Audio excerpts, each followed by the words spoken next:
Intui magnificentia culminis mater ecclesia, quam plurimum delectatur, dum intensis et devotis studiis elabora statum magnificare fideli. Улетку 1253 года пачаўся адлік існавання аднаго з буйнейшых у Еўропе дзяржаўных утварэнняў – Вялікага княства літоўскага. Нашая першая дзяржавы, створанай паводле ўсіх прававых нормаў тагачаснай Еўропы. Пра Вялікае княства і яго грамадзян. Наш сённяшні аповед. Грамадзянін Вялікага княства.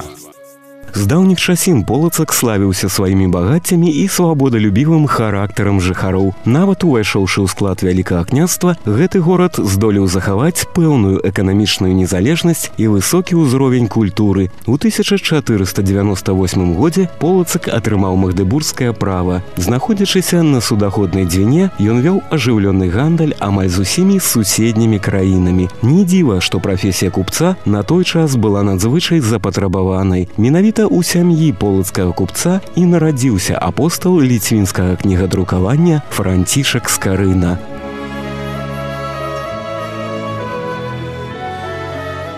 Атрымаўшы пачатковую адукацыю і веды па латыні, Скарына накіраваўся ў Кракаў. У 1504 годзе ён паступіў ва ўніверсітэт на факультэт свабодных навук, а кажучы прасцей, на філасофію, і ўжо праз 2 гады быў узведзены ў ступень бакалаўра. Грамадзянін Вялікага княства.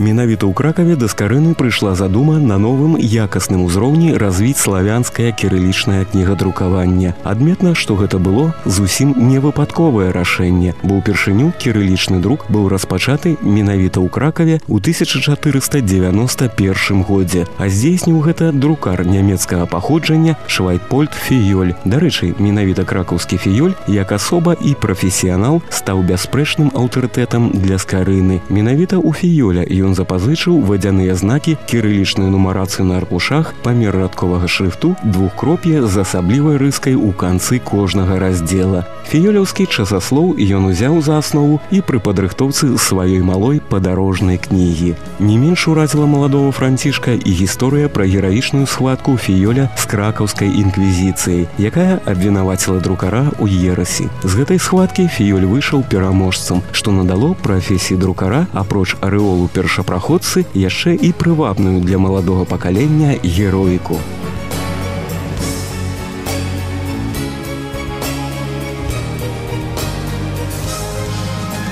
Адметна яшчэ і тое, што Польша была другой пасля Чэхіі краінай, якая ўкараніла вынаходніцтва Гутенберга друкарскі станок. Першая польскамоўная кніга убачыла свет у 1513 годзе, а першае поўнае выданне польскамоўнай бібліі у 1561. Пры гэтым ад пачатку стагоддзя у Польшы ўжо стала працавалі лацінскія друкарні. Першая з іх была створаная ў 1473 годзе. З 1507 года Скарына падарожнічае па Еўропе, пашыраючы свае веды. Неўзабаве ён атрымлівае вучоную ступень доктара свабодных навук. Крыху пазней у адных з дакументаў падуанскай курыі Скарына фігуруе ўжо як каралеўскі сакратар. А 9 лістапада 1512 года у Італіі ў біскупскім палацы у прысутнасці 24 найвыдатнейшых вучоных падуанскага універсітэта Скарына падчас іспыту паказвае настолькі бліскучыя веды, што атрымлівае адзінадушнае ўхваленне ўсіх прысутных. Ад гэтага моманту на захадзе яго завуць не інакш як доктар Рус. Тым не менш, дасягнуўшы вяршынь еўрапейскай адукацыі ў навуках вызвольных і лекарстве, Скарына не пераўтварыўся ў кабінетнага вучонага схаласта, а свядома стаў на шлях асветы свайго народа на роднай мове. Грамадзянін Вялікага княства. Заручыўшыся фінансавай падтрымкай багатых гараджан Вільні, Скарына едзе ў Прагу. Менавіта там у 1517 годзе ён і заснаваў сваю першую друкарню, але гэтаму папярэднічалі 5 гадоў арганізацыйнай працы. Пасля гэткай карапатлівай падрыхтоўкі яго друкарня адразу ж вызначылася надзвычайнай прадуктыўнасцю. Ужо ў першы год яна выдавала да 40 аркушоў, у другі да 30, а ў 1519 годзе да 43 аркушоў.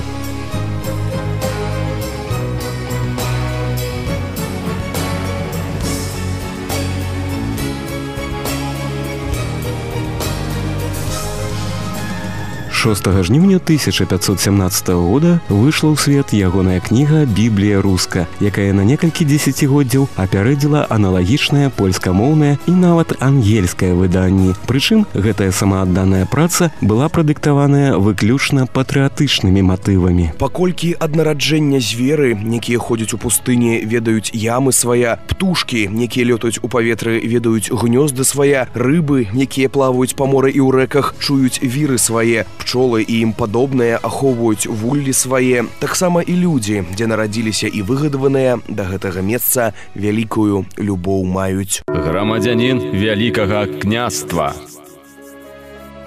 5 снежня 1519 года выходзіць скарынаўская кніга суддзяў, апошняе пражскае выданне. Апошняе, бо надалей Скарына вырашае перанесці кнігадрук у родную Вільню. Вось тут і пачынаюцца першыя цяжкасці. У польскім Вроцлаве мытнікі, а магчыма і артадаксальныя прадстаўнікі каталіцкай царквы западозрылі Скарыну ў прыхільнасці да рэфармацыі. Ягоныя кнігі абвясцілі ерэтычнымі і канфіскавалі. Апрача кніг Скарына мусіў пакінуць ва Вроцлаве і значную частку друкарскіх матэрыялаў ды прылад, але гэта не перашкодзіла яму здзейсніць свой пачэсны намер.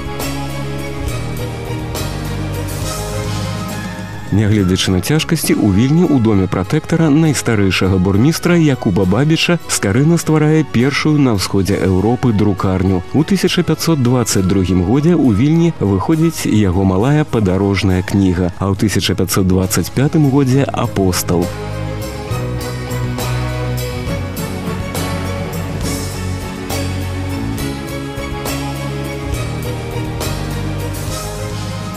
Неўзабаве Скарына едзе ў Маскву. Там ён плануе заняцца распаўсюджаннем выдадзеных кніг і арганізацыяй тамтэйшага кнігадрукавання. Але, паводле аднаго з дакументаў караля і вялікага князя Жыгімонта Аўгуста, выглядала тое падарожжа так. Пры панаванні нашага боскага бацькі яго падданы, кіруючыся набожым жаданнем і наважыўшыся надрукаваць і выдаць на рускай мове сваё святое пісанне, прыбыў да масквіцян, але па загаду князя Васілія гэтыя кнігі былі публічна спаленыя, таму што былі выдадзеныя падданым рымскай царквы і ў месцах, якія падлягаюць яе уладзе. Для працягу друкарскай дзейнасці Скарыне бракуе грошай і падтрымкі мецэнатаў. І гэта вельмі важныя складовыя, бо ў той час кнігадрукаванне у Еўропе было справай падвіжніцкай, ініцыятывай саміх прадпрымальнікаў. Скарына мусіць пайсці на службу да прускага герцага Альбрэхта, але яго знаходжанне там было нядоўгім. Неўзабаве ён вяртаецца ў Вільню, пры гэтым тайна прыхапіўшы з сабой тамтэйшага яўрэя-лекара, а таксама друкара. Ён усё яшчэ спадзяецца аднавіць сваю выдавецкую дзейнасць. Але недахоп грошай, вялікі пажар у Вільні і няспынны судовы ўціск з прычыны неаплачаных пазык брата перакрэсліваюць усе яго пачэсныя планы.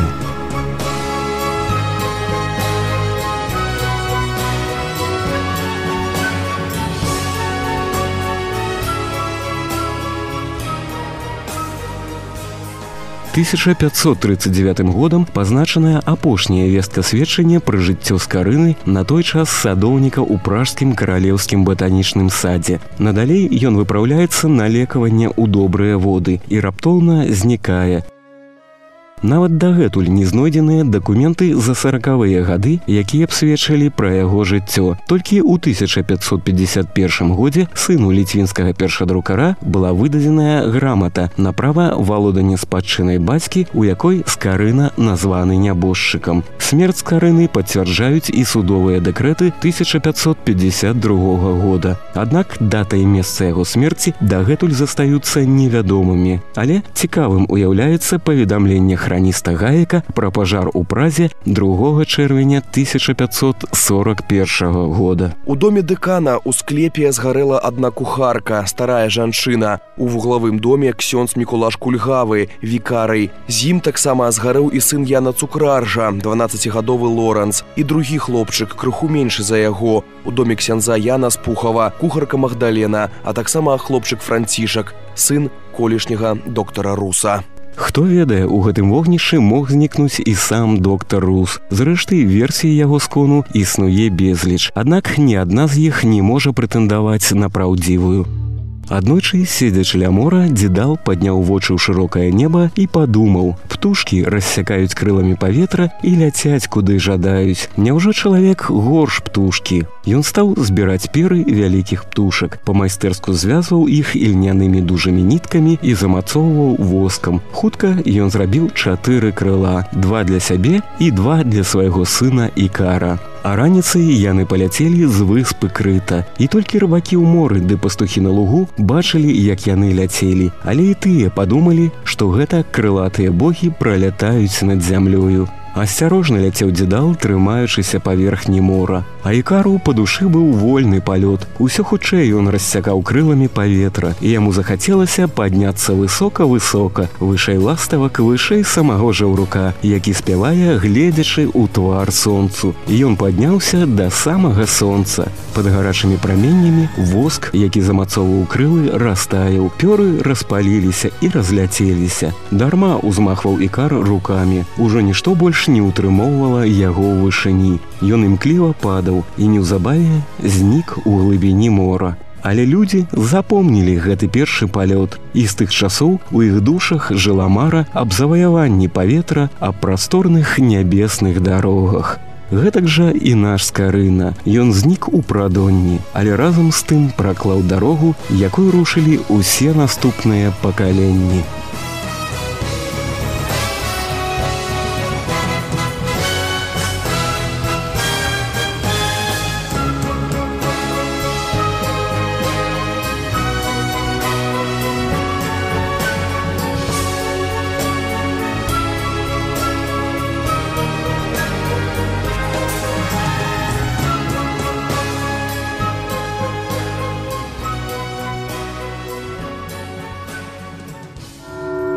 Грамадзянін Вялікага княства.